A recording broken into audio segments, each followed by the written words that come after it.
Welcome back to the show. Now you're watching Jasiri right here on News Central. Our guest today has spent the last 9 years homeschooling her own children and has since helped other families navigate the same journey. Tomilola Olatunde is the founder of Cuddle Africa and a strong advocate for homeschooling. This morning, she's taken us beyond the attractive pictures and into the real work, the choices, the sacrifices, challenges and rewards that come with educating children at home. Tomilola, welcome to Jasiri. It's nice to have you here. Thank you. I mean, so beautiful. Thank you very much. beautiful. Thank you for having me. Thank you for having me. So if it wasn't Tomilola, I'll be saying, are you Nekunde Putunda? Yeah, I get that. Yeah, it's definitely giving Nanuska. All right, I get that. so let's just jump right into the conversation because I know we need to dig deep a little bit. I know you've been homeschooling for years. So take us back to the beginning because for the life of me, I cannot fathom how doable that is. So what happened that made educating your children at home, the right choice for your family? Yeah, thank you very much.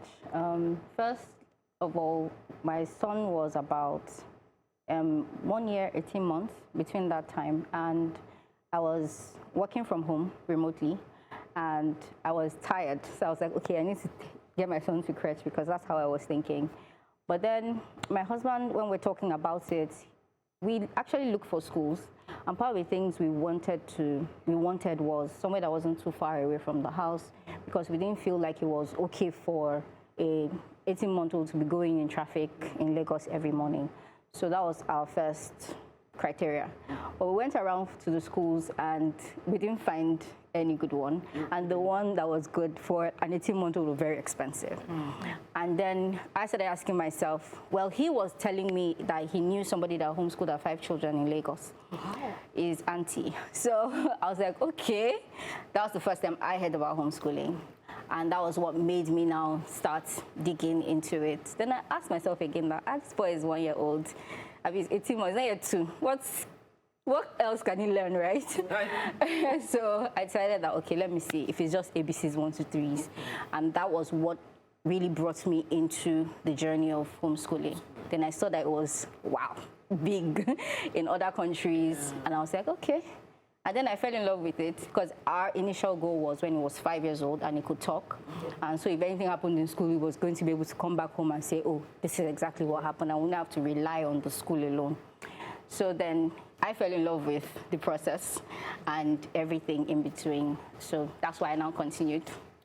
Yes. But when you first mentioned it, once you made that decision, I mean, how did people closest to you react? I mean, well, apart from your husband, was your family supportive, both nuclear and extended, and your in-laws and all that? And then how did you actually manage to convince people that this actually could work?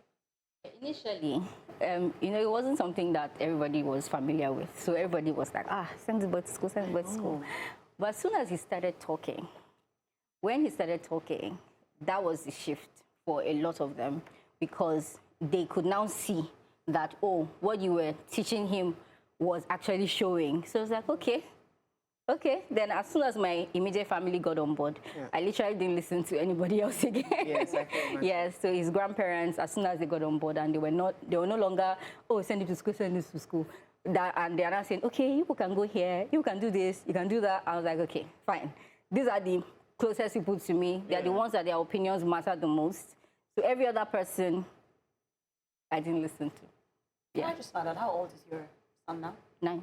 9, wow. Yes. Okay, so if I know we've got parents that are watching online that have, navigated and played around the idea of homeschooling their children. So what would you say are the first steps, to wanting to deciding to pull your children out and then take them through homeschooling? In fact, what does the transition look like if I, for one, have a child that's in school, but decide I'd like to pull the child out of school and homeschool the child? Depending on the age of the child, I would say that you indeed have to go through that transition period. First, again, it's getting you and your spouse being on board, or whoever is closest to you, because this will be your support system, because it's not an easy journey as well. And then for the child, depending on the age of the child, because different things can be the reason why.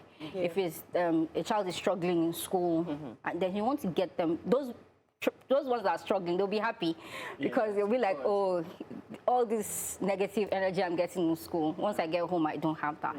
You know, then educating yourself as well as the parent on knowing what to do in terms of how you think about education. Because a lot of people will get in your ear and tell you, why are you doing this? But if you know the reason why you're doing it, firstly, then you'll be absolutely resolute in your decision. Yeah. So taking your child through that transition is important, depending on the child. Let them come home and not bombard them now with this new school work that you're giving them, that you want to give them. But let them have that transition period to say that what you did in school was fine, but we're going to do things a little bit differently when you're home now. You might not necessarily have to copy notes. You might not necessarily have to do all of that, all those things that you're doing. Yes. Enough to... But then you're a parent, right? All right, but then how did you, decide what your children needed to learn? Because you did talk about, a curriculum, and how did, you adapt, that particular curriculum to their individual strengths and weaknesses? So when I said you're the parent, you know your child. You know your child. Yes. So you already know your child's strengths. You already know their weaknesses. And for one, my child is not a very big writing fan. Yes. And the world we are even going in, let me ask, when last did you write something? Like really, really write something? We're always typing, we're always on the phone. And that's the world that they will be exposed to. Exactly. So that's the world they will be exposed to. Right, and if we're now adamant and saying, oh, you must write, yes, I encourage him to write. I don't say don't write at all. When it's necessary, I encourage him to write. But at the same time, I'm not lost on the fact that the world has moved on, right? And the world has moved beyond. It's important, yes. But when your child is now home with you, the things that would have been a stressor to them when they were in school, for example, if the child is not a big writer or is not a visual learner, you can tailor it, whatever you're teaching, to that child. Some children are big writers. So you'd put whatever you're teaching them to a level which they can now then, exhibit those strengths while you're working on it, the weaknesses that they have. Wow. I'm looking at you like someone I've never seen before. Like, okay, this does work. I'm sure it works in your home. What would a typical homeschooling day be like? Because we know what a regular school is like. There's time for lessons, a bell rings, and lessons change, So when your children were younger, what was it like? Did they have like a strict timetable, or did they build learning around, or did you build learning around the child's pace and interest? That means you have to watch your child to be able to know what to do every day. So what was it like? So, when they were younger, it was structured but flexible. So we had sort of like... So when they were young, how many kids do you have? Oh, two. Two. Wow. Two. My younger one is going to be 5 in September. Homeschooling. Yes. Homeschooling. Continue. So when they were younger, again, their age gap is different now, but when he was a lot younger, so it was structured, but it was flexible in the sense that early in the mornings, maybe more active times, we did a lot of our play activities, right? We did a lot of play activities where it was, if you look at the British curriculum, EYFS, right, early years foundation. So a lot of the activities were around arithmetic, literacy, science, and fine motor skills, gross motor skills for their fingers and their big muscles, right? So all those activities were incorporated into, they would throw, they would play. So it was play, but like Montessori. It was learning, yes. A little bit like that. Yes, play-based learning. Play. Yes, so around that, then in the evenings so all those times they can eat in between, they can play, but it's usually not more than 20, 30 minutes for the younger ages. So the activities we do, and we do them 3 times a week. So Monday, Wednesdays, and Fridays. So loosely right now, that's what we do as well, even for my older son. So Mondays, Wednesdays, and Fridays. So we do those activities around that. Then Tuesdays and Thursdays, usually we go outdoors. And, like I take them on field trips and things like that, Wow. Money. Honestly, it's a lot. It's a lot. If a parent is really working, like working, how do you balance that? That's what you Working. started. I don't think you can sit work. not be working. There are people that do, because we have a community of people homeschooling in Lagos now, and we have about 200 people in our community now. Wow. Yes. Honestly, there's still a some lot of to them unpack. are working. Some work remotely, some work. So the way they do it, the people that work outside of their home is maybe they get a tutor and somebody trusted that can be there. But even if you are working and you want to be, the flexibility around homeschooling is that you can do it in the morning, you can do it in the evening. You can do it however. Hey, but you'll be tired, exhausted more like. Yeah, so people that are resident, there are people that they've had issues with their children in school, which was the reason why they decided to homeschool their children, at least take a gap year for a year or two, just to catch them up in what the school is not doing for the child. Now. But it's always not easy for them because, you know, they've probably changed schools multiple times. And because we have those kind of people in our community that she made the sacrifice to do a remote work to ensure that these her children that they've been in school, that she's not seeing progress, she has complained and complained, changed school, gone somewhere else, and it's like, no. She took the gap year for them so that they can catch up. Yes. You know, there's some things, we need to go on a break, and we know that we still have a lot of questions to ask our guests today. But knowing what you need is only half the equation. Can ordinary Nigerian family actually afford to homeschool? So after the break, we're putting the cost under the microscope, from the curriculum and the books to devices, internet activities, and everything in between. We'll be talking about it. We'll be right back.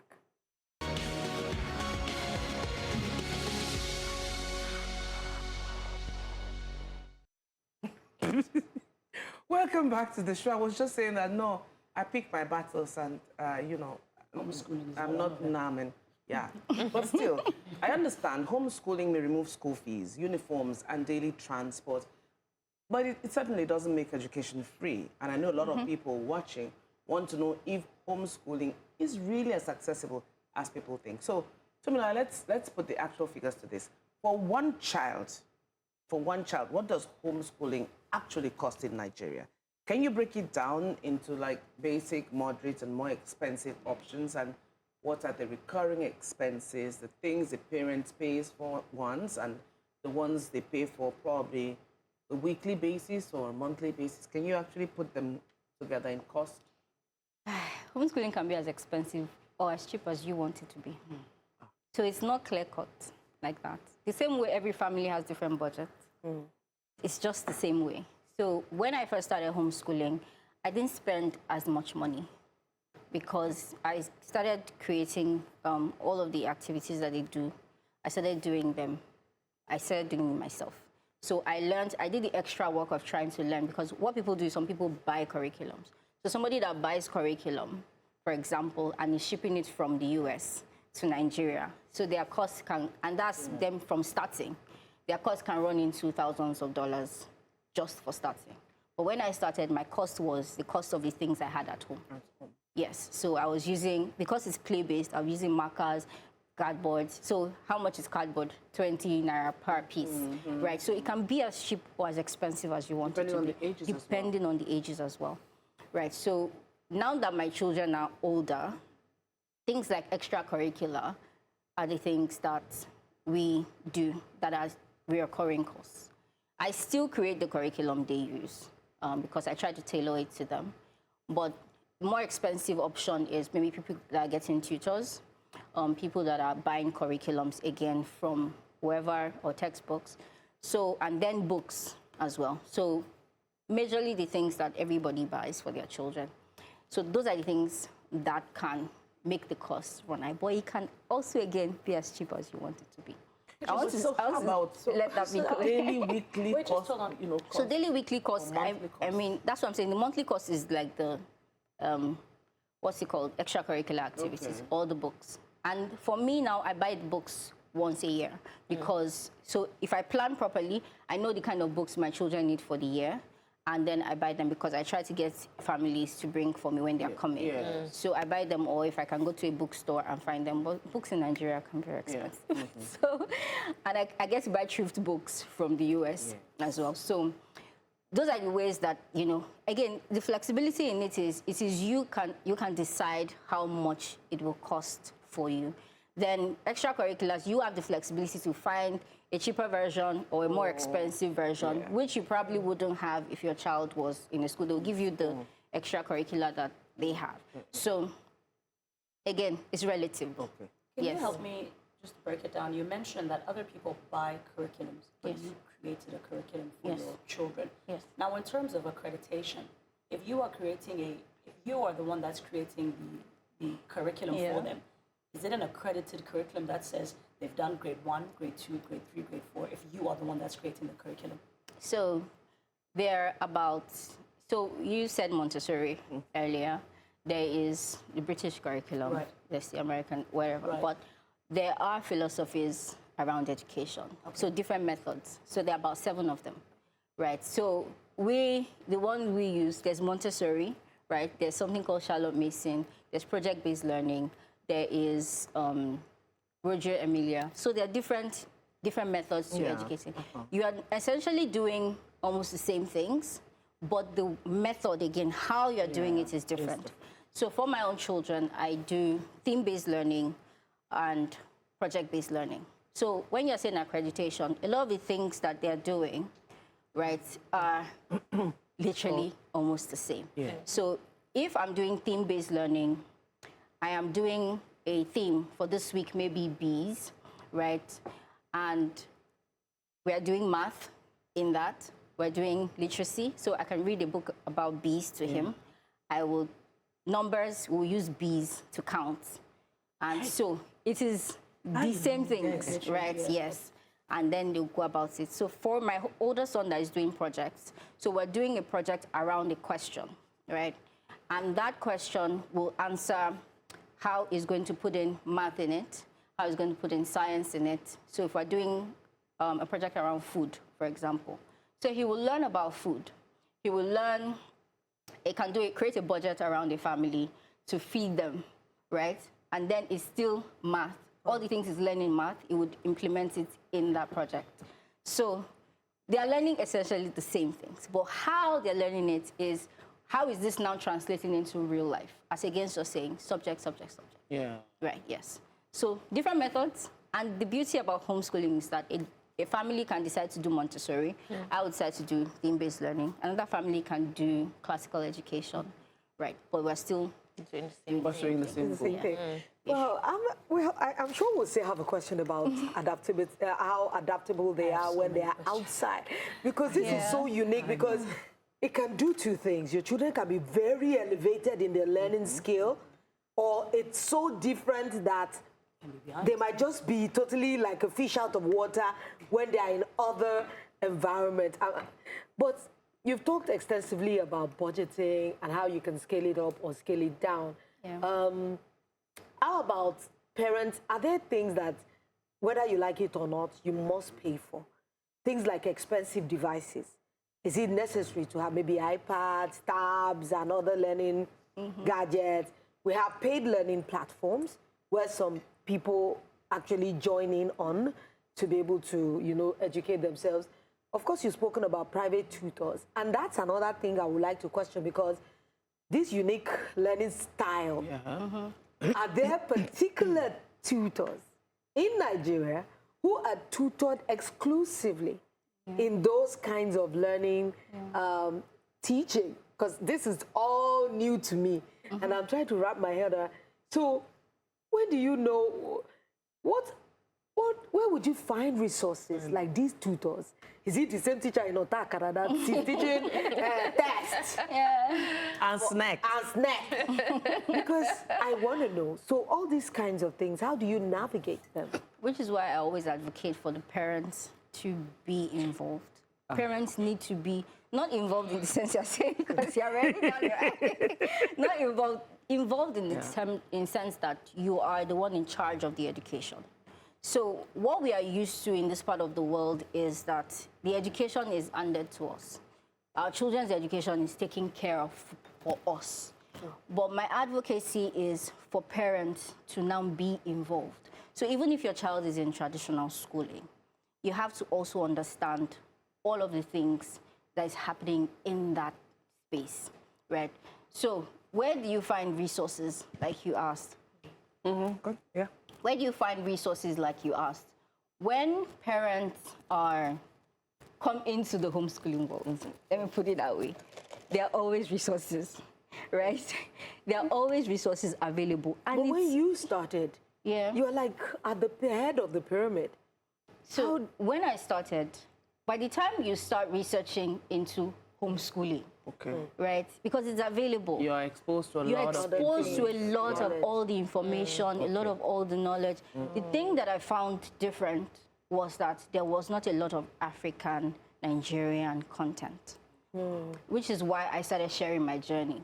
So there was not a lot of African content. So you will see that they will tell you to buy a certain kind of maybe flour or something. Maybe we want to make play activities, but we can still use the same garri to do it. So you're not exposed to, local materials that you can also use to replace, substitute all those things. So again, that's why I say that it is not as difficult as it looks. It's a lot of work, but we're all doing work, right? Yeah, relative. Okay. Now, one question, very important question. One of the biggest concerns that parents actually have is the academic standards. And you did talk about, the different types of, learning, Montessori, classical, and the likes. But then, how do you actually know that a homeschooled child is learning at the right level? What do you use to assess progress? And when do you know that you need to change your approach? Yeah, thank you.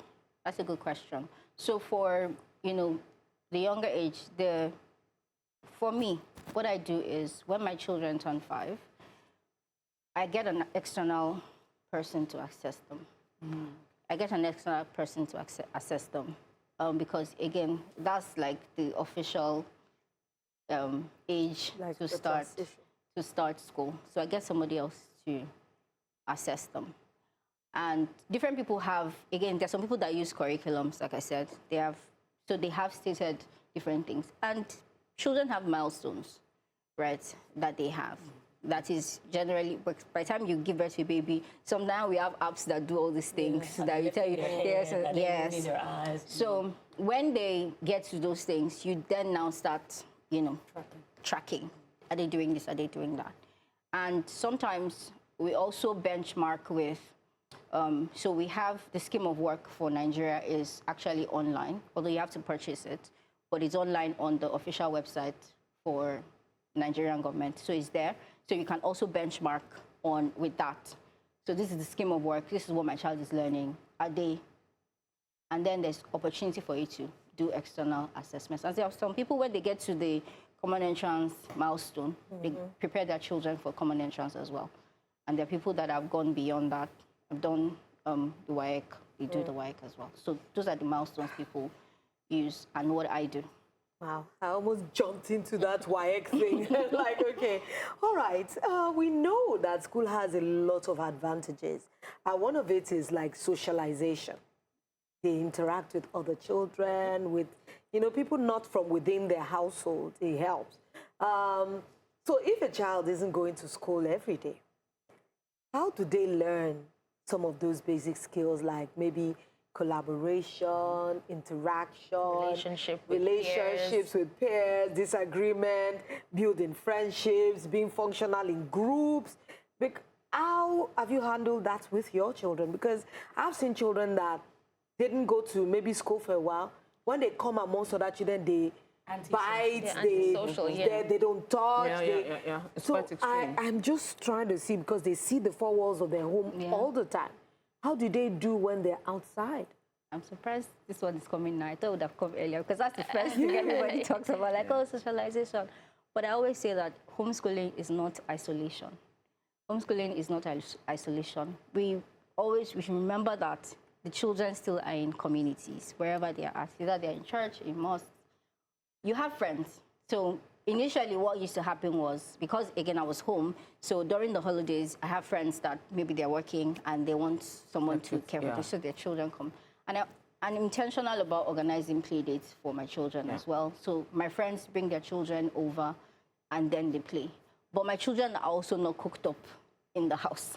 We take daily walks and we see all people in the neighborhood. So my children have relationships with people that are younger, older, their mates, and their oldest friend, which is now their grandma, is 60 plus. So, and they hang out with her almost every day. Life lessons. Just so learn a lot of life lessons from her. Us being in proximity with our community. But now again, we now have a homeschooling community in Lagos, and we meet twice a month. So all of the children that are in Lagos, and they come for the meetings. We are always chaotic and we're plenty. So, yeah. I mean, homeschooling really does sound liberating, but it also means taking on the responsibility traditionally shared with teachers and schools. Have there been moments when you, for one, felt exhausted, overwhelmed, or even questioned whether... Thank you for that question. Because, I mean, you're not just their mother anymore. You are the one that is their planner, you're their teacher, you're their administrator, you're their principal, and everything in between. Have you ever literally experienced burnout and said, listen, today's a public holiday? Most definitely.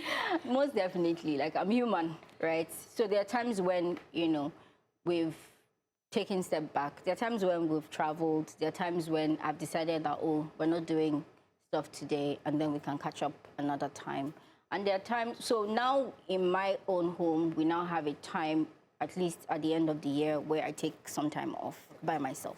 So yes, it's really very important to indeed rest and try and be flexible. And that's why we don't do school every day.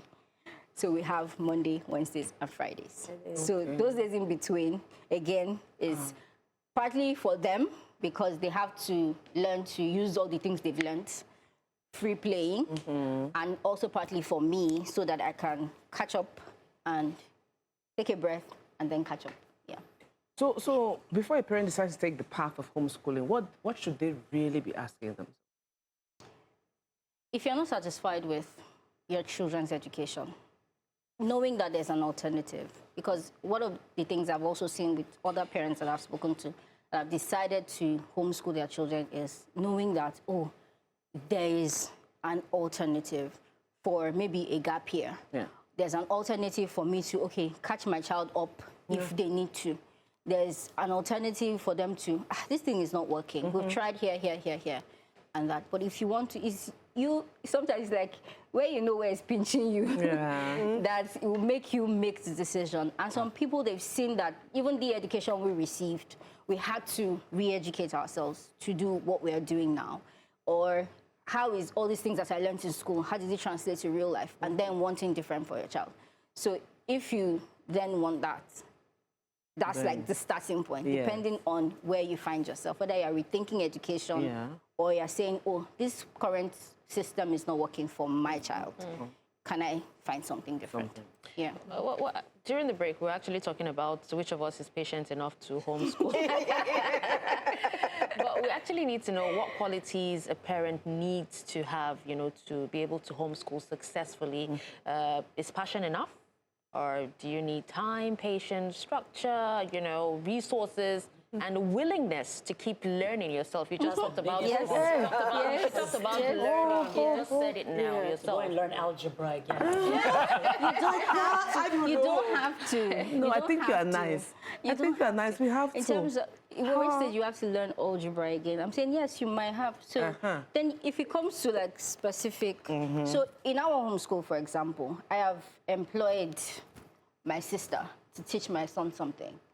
I've employed my friend to take him on something. So you're like the principal. Okay, so you mustn't do everything yourself. You don't have to do everything yourself. And you ask the question, what do they need? I'll say my first answer is always love for your child. As long as you have the love for your child, it will push you to learn what you need to learn in terms of the mindset you need to have. Because, and you could say you're not patient. I'm also not a very patient person. No, you can't say that. You are very patient. You see me here, you say, oh, I've learned to be patient, because they also test me, and it's like a refining process for me as well, because they are with me multiple times of the day. So I've had more reps in terms of them testing me and me now learning to, okay, this is not, it's not necessary. No, okay, this is my battle. This is my battle. One is two. How hard is that? Leave me alone, my last son. I want to throttle him after time. And now I'm his teacher. Oh, he's going to detect. Do you understand? The difference is that you have pressure because you want him to submit something tomorrow. That pressure will not be there because you are the one that crafted out what you want your child to learn. And you're going to craft it out in a way that it is more palatable for him. Yeah. So it's not going to be like, you have to do it and we have tomorrow to submit. Once you take that pressure out, a lot of the homework palaver will remove first. All right. Then you now start. But doesn't the pressure teach them deadlines, you know, and all that? If you decide to take the pressure out, won't they take their time, procrastinate, it's and mommy. you know, That's you can do it at any There are time. other ways to teach all of these skills. That is not. Why are you laughing? It is your face that she saw that cracked her up.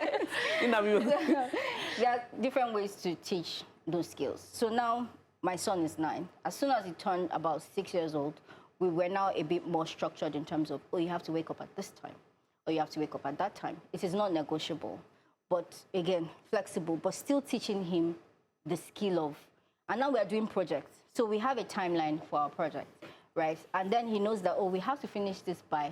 So that means we have to walk back what we need to do to get this time. So he's still learning the skill, but it doesn't have to be with homework. It doesn't have to be with, it can be other things. Yeah. Tomilola, I'm curious to know, I just want to, look at this at a different angle, because you mentioned that every child is, has their own needs and stuff. But I want us to include the community of children with special needs, those that are neurodivergent, for example, some are on the spectrum. And you see a situation where, especially in Nigeria, when you want to put a child on the spectrum into school, it comes in to be very expensive because some of the institutions don't accommodate that. Do you have, what advice would you give a parent that says, well, I've tried schools, my child is on the spectrum and they're not getting what they need? Would you advise that a child that is on the spectrum could also be homeschooled at an adequate level? Yes. That's what I'm saying. Sometimes it's where it's pinching you, because I've had people that, because their children are on the spectrum, or they have a child on the spectrum, they've had to take that difficult decision to say, okay, I want to homeschool this child because they're not getting what they need. Yeah. Right? So even children that are, that are in schools, they have personalized learning in a proper, school that actually accommodates children with special needs. They have personalized learning. They'll have maybe a practitioner that is with them. Then they'll have somebody else. Some of them have two, just to get the child up to speed. And even with that, some parents are still not satisfied. So if you're not satisfied with that, then you can make the choice. The beautiful thing is, that's why I said it gives people options. Rather than saying, oh, I'm just stuck with this. Then you can decide that. And then employ the practitioner yourself, the person that will come and maybe a speech therapist or somebody else that can assist you and support you, because that's in an ideal situation. Those are the supports that you get in school, but you probably might not have a lot of flexibility in terms of maybe choosing who you want to be in your support system.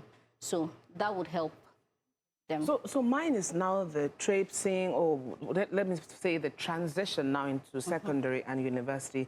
I think that's where my next question is coming from. What happens to them in terms of adapting to environments with new, different structures, expectations, and all of that?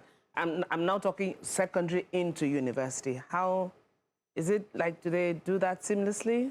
Yeah, I mean, they're building skills already at home. Those skills.